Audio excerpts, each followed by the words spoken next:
The head is shaved. It's Poetan Fight Week. We got UFC 307 this Saturday. This video, it's official pick time, boys. Gun to your head. The cartel is waterboarding you, saying, give me a pick. Who's going to win? That's what we're going to do for every single fight on this card. Let me just tell you this before we get into the picks. This is not betting advice. If you want betting advice, watch the Best Bet show, okay? This is not exactly where I'm going to be putting my money. But people want to know who do you think is going to win. But who do I think is going to win isn't exactly who I'm going to be putting my money on. We got a lot of fights. Let's hop into it. We'll scroll all the way down to the bottom. We got a lot of old guys and women on this card, which is, very weird. But first fight of the night, we got the oldies to start us off here. Court McGee and Tim Means.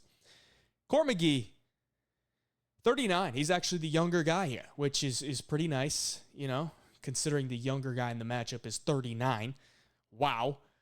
It's outlet elevation here. Elevation is going to be a big deal. I don't know if that's going to affect older fighters or not. I'm actually going to try to dive deep into that after I record this and maybe see if there's any correlation to older fighters losing, but that's just could be chalked up to older fighters losing to younger fighters. But here we go. 39 and 40 years old for Tim Means.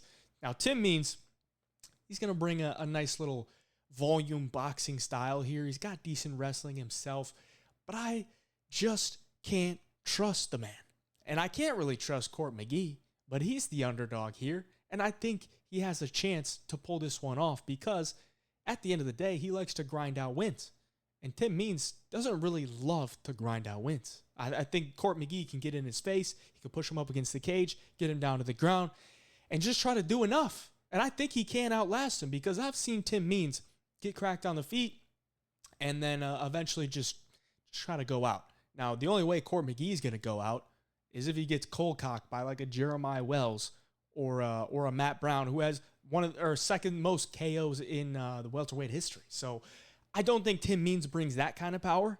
Now, we know Court is old. They're both old. But I think Tim Means just won't be able to hurt him enough. And I think Court McGee will be able to weather the storm and just continue to push the pace.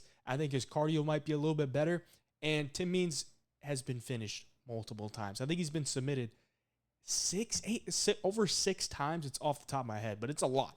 And usually when that happens is he starts to get tired or he starts to get hit a little bit on the feet, shoots a sloppy takedown, and bang, his neck gets snatched up. Now, Court's not really a huge finisher himself, but at least he can put him in positions where it's going to be scored by the judges. I think this fight probably goes to a decision, and I think Court McGee's got a good chance to get his hand raised here. So give me Court.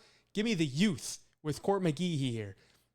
1 year younger, I'm all about it. Let's move on to some more old women. Carla Esparza, 2 years off, had a kid. That's a terrible look, in my opinion. Now, I think, Tisha coming back after having a kid herself for her last fight, I thought she looked real good. And I think I heard that she was going to retire after that fight, but she fought so close and she feels like she should have won that she's like, no, I got some more to give here. And I think she's going to come into here against Esparza and just use her volume, use her takedown defense, and I think she probably wins a decision. Like, I just don't think Carla has looked terrible in her last two fights, and then she takes a long layoff. Like, she got mopped by Zhang Weili. I get it. It's Zhang Weili, but she looked awful in that fight. Rose fight, she didn't really even do much. Now, Carla's a girl that's not really going to blow you away, and I get it. But I think at this rate, she's declining. She's had the layoff. She had the kid.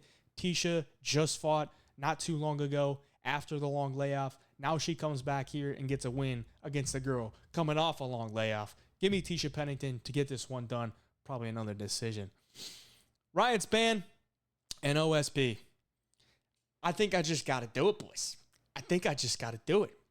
Now, I know, OSP is old as shit, but I think I just got to do it because Ryan Spann, I just can't trust the guy's cardio, can't trust the guy's heart. I can't trust the guy's mind.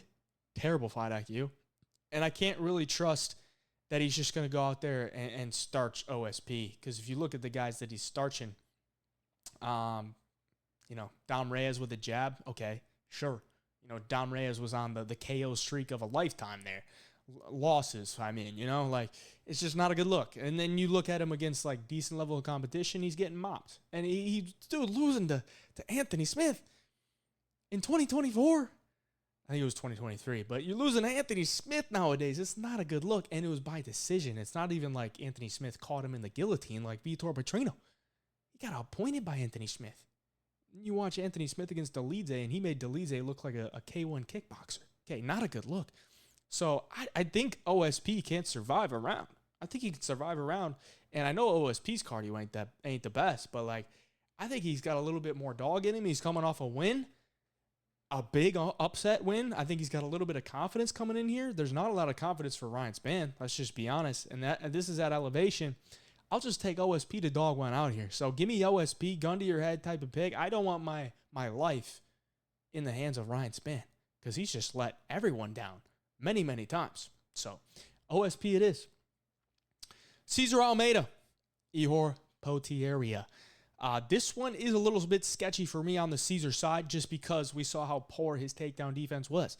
And if Ihor has half a brain, he might try to shoot a takedown here. I would probably recommend that. But even on the feet, Ihor is not an awful striker. I would just chalk him up to very unorthodox. Like his rhythm, his timing is a little bit weird. And he's got some power. Moving down to middleweight, I think that was a good move. He's a tall dude, long dude. A southpaw guy, too, that he uses his length pretty well, just from the outside, lead hand battle type of thing. And he moves in and out. Cesar Almeida is probably, the better kickboxer here. He's got all the experience and glory. And I think he's the rightful favorite. It's a little bit chalky for me, just considering Potieria could take him down. And Almeida looked like a fish out of water off his back his last fight. Like, literally jumping to his back. The takedown defense was just a jump to his back. Not a good look. Cesar Almeida is going to be my pick, but overall, probably not one I'm going to get super involved in. I would maybe look towards the Potieria side if he had a little better of a chin and maybe some better fight IQ. Like, I just can't really trust this guy overall, but, I can trust Cesar Almeida to be a good kickboxer. And I think that's probably what he needs to do here. He needs to stuff takedowns and be a good kickboxer. So Cesar Almeida is the pick. All right, we got Austin Hubbard and Alexander Hernandez. Once upon a time, Alexander Hernandez would just absolutely mop Austin Hubbard. Okay, skill for skill, Alexander Hernandez has got to be levels above. No doubt. But that one weakness that Alexander Hernandez has is kind of fight IQ and the cardio. Just the ability to manage a gas tank. That's going to be a big factor here at elevation. And the one good thing for Austin Hubbard is he's pretty durable. And he has pretty good cardio. So I think this is a winnable matchup for Austin Hubbard just because you're not really going to knock him out. The only way he's really getting finished in the UFC is by submission. And Hernandez doesn't have a submission win in the UFC. I don't really think he's going to be shooting takedowns on him. And if he does that, he might gas himself out even more. So on the feet, I think Hernandez is going to be a little bit faster earlier in the fight. But I know Austin Hubbard can take a shot. Like, I just don't really know what Austin Hubbard is. But he's just there, and he's just a tough guy to get out of there. You really got to choke him out. And I just don't really see Hernandez doing that. So later in the fight, I got to believe Austin Hubbard's going to have some success. And really, I think it's going to come down to like a round two. Who wins round two? Or even if Hernandez is able to make it through 3 rounds. Now, this is at 155, and I think 145 cut for Hernandez is not a good look just because the cut and weight hurts his cardio. His last fight was at 145, and he missed weight by 4 pounds technically. He weighed in at 150, and his cardio still looked bad. So, I don't know. I think it could just be the way he manages his gas tank, maybe something mental. I think the mental aspect of it is actually where a lot of guys' cardio is the issue. You just get so bent up in your head. If you've ever like sparred before, if a guy is making you work, you really get stressed out in your head and it tires you out. So I think that could be a thing too. But then add in the elevation. It's not a good look. And I'm just not going to put my life in the hands of Alexander Hernandez's gas tank. So I'm going to go with Austin Hubbard. Austin Hubbard's the pick, man. Disgusting, but it is the pick. All right, we got women's strawweight bout here. I'm really trying really hard not to do this to myself again, okay? I've been down the Marina Rodriguez path many a times, and lately it just hasn't been going well, okay? But I love her striking. I think her striking is solid. She's long. She uses her length well. It just comes down to her takedown defense, and when she's in the pocket, not the best when you're going up against a dangerous girl. And I do think Yasmin Lucindo is dangerous because when she's in the pocket, she's very durable herself, and she just wings these hooks. And it kind of reminds me of like the Andrade fight, where in the pocket, Andrade is just winging hooks, and Rodriguez doesn't really respond to that well. She's just trying to grab out there, and she's trying to just hold her head so she can control her, but she's taking these hooks, and she's kind of pulling back. It's just not a good look. And then you kind of add in the grappling aspect for Lucindo, which seems like she's improving from fight to fight with her grappling. And I just feel like it's going to come down to Marina Rodriguez on her back for like a minute or two in the round, and the round swings for Lucindo. So I wouldn't bet Lucindo really, as a favorite here, because I do think very highly of Rodriguez, and I think Rodriguez has fought a lot of really good girls, but I do kind of just see Lucindo win this fight by a decision, maybe a 29-28, or maybe she just, gets all 3 rounds and it's a 30-27. But the official pick is going to be Yasmin Lucindo. Stephen Thompson, Joaquin Buckley. This one's tough, man. I really want to believe, a Stephen Thompson can go in there and get it done against Buckley, but I just don't really see it. I think Buckley's going to be in and out. I actually have really liked how he's been fighting at 170. He's not a guy that's just going in there swinging bombs anymore, and he's really trying to find his spots. He has this weird movement from the outside where he's kind of just skirting off everywhere. And he's usually undersized, at least, against a lot of these guys, shorter.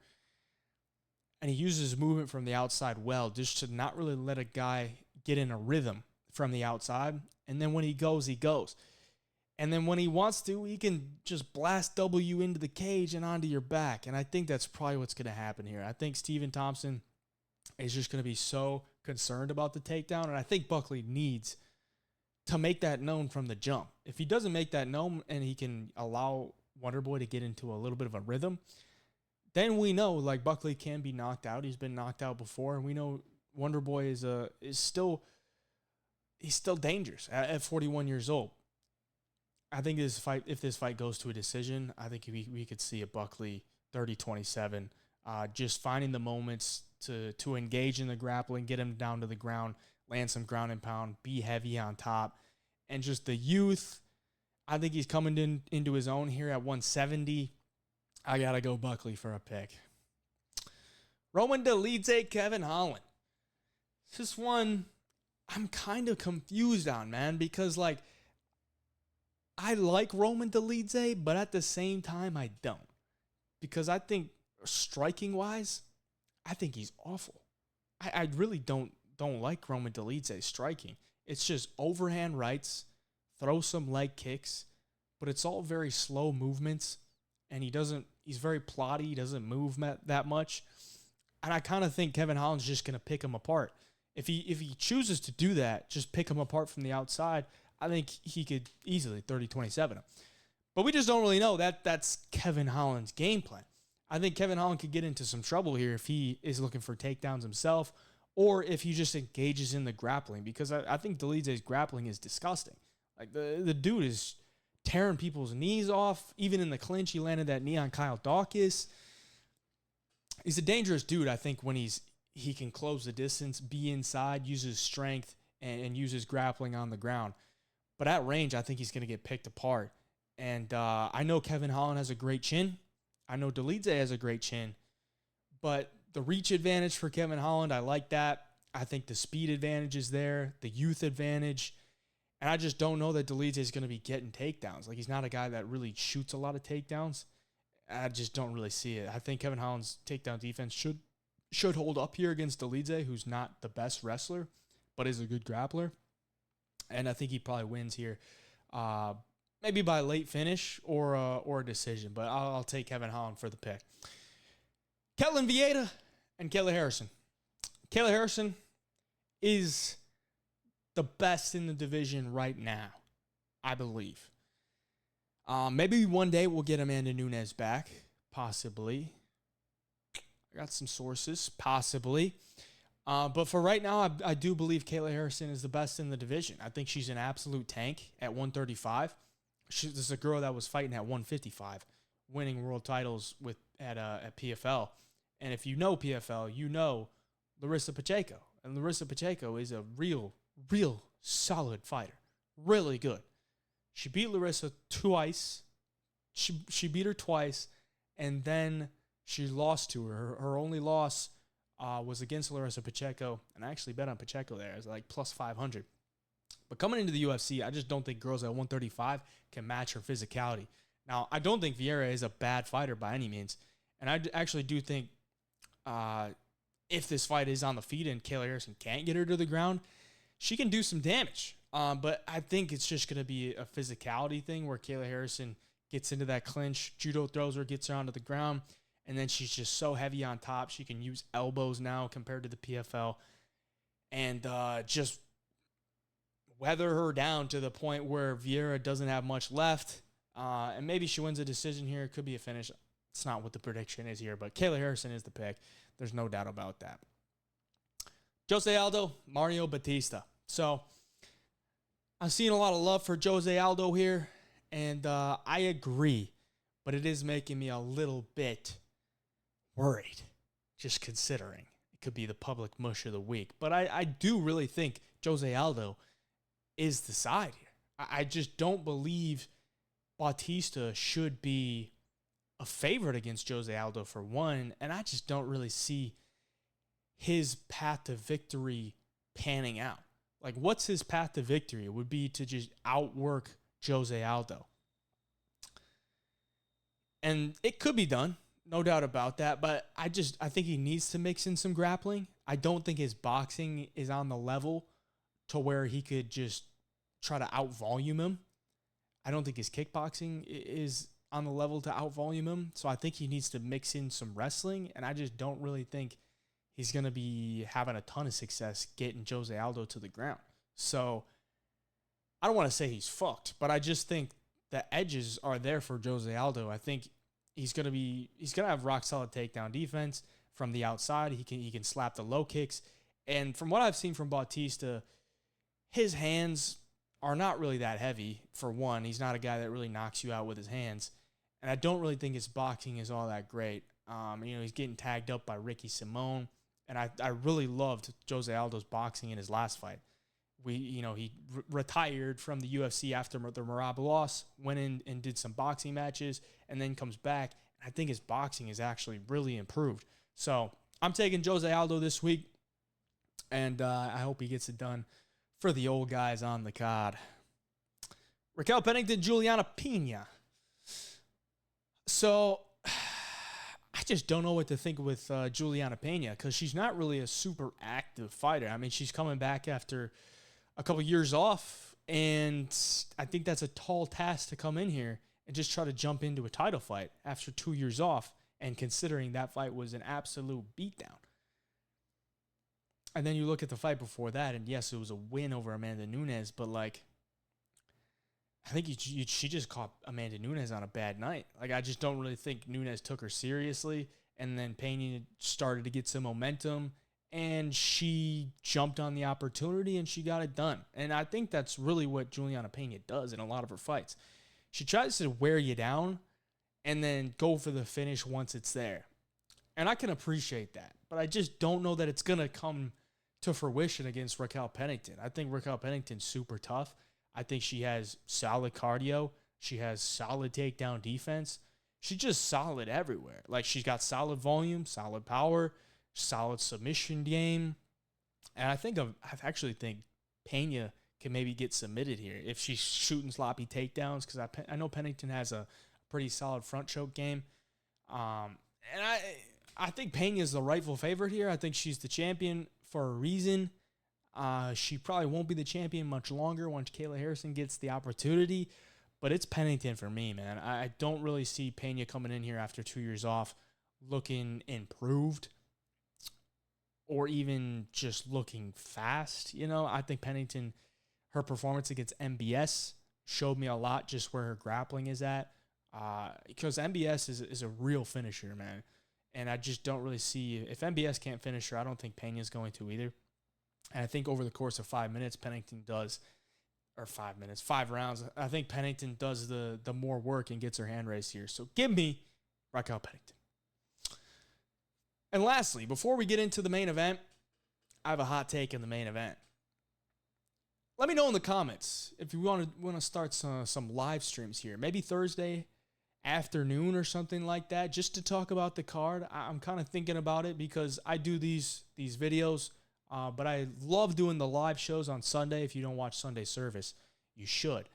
But I love doing the live shows just because I can get y'all's feedback, see where y'all are at. You can ask some questions. I love that. So let me know down in the comments if you want me to do a live show for a pay-per-view card or for a big card later in the week. You know, Thursday, maybe Friday, we'll see. Or maybe even Wednesday. Maybe I could do this show live. Let me know in the comments if that would be interested, or if you would be interested in that. But let's get into the main event here. Who's the pick? Khalil Rountree Jr. is getting a lot of love. He's getting a lot of love from people. And I can understand that. But let's be honest, guys. If there's a gun to your head, are you really going to choose Khalil Rountree to knock out Alex Pereira? Absolutely not.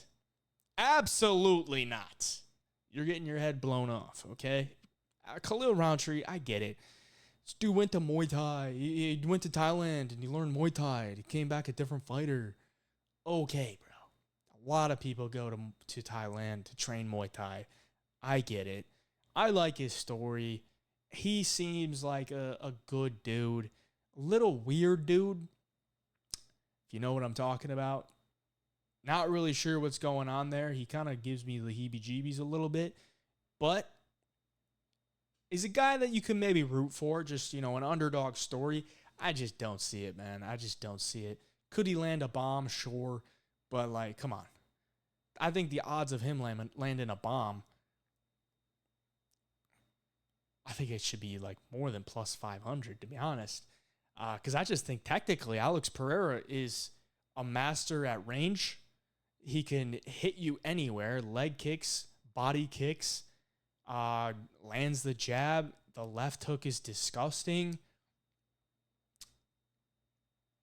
If Khalil's not a grappler, I just don't really see it going well for him. You know, honestly, I think if anyone's out there and they're picking Khalil Rountree, I think it's just a shot in the dark, to be honest, unless they really come out and explain it.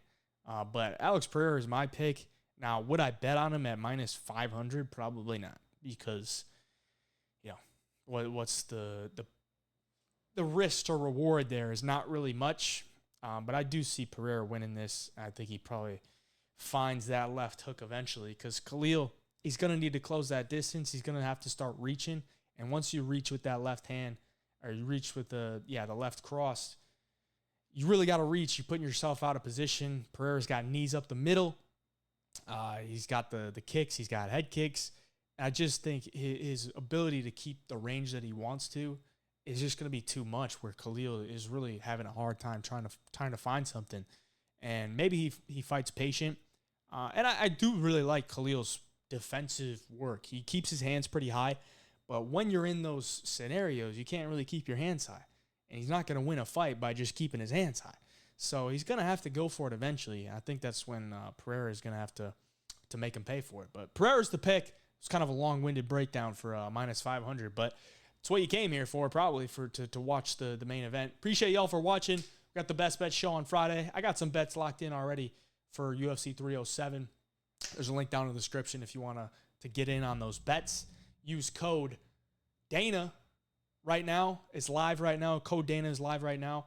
I'm not sure it'll be live when you watch this video, but there will be a code this weekend for UFC 307 to get you a 5-day free trial. Stay up to date with that at HJ Picks on the medias. Till next time, HJ Picks, we out.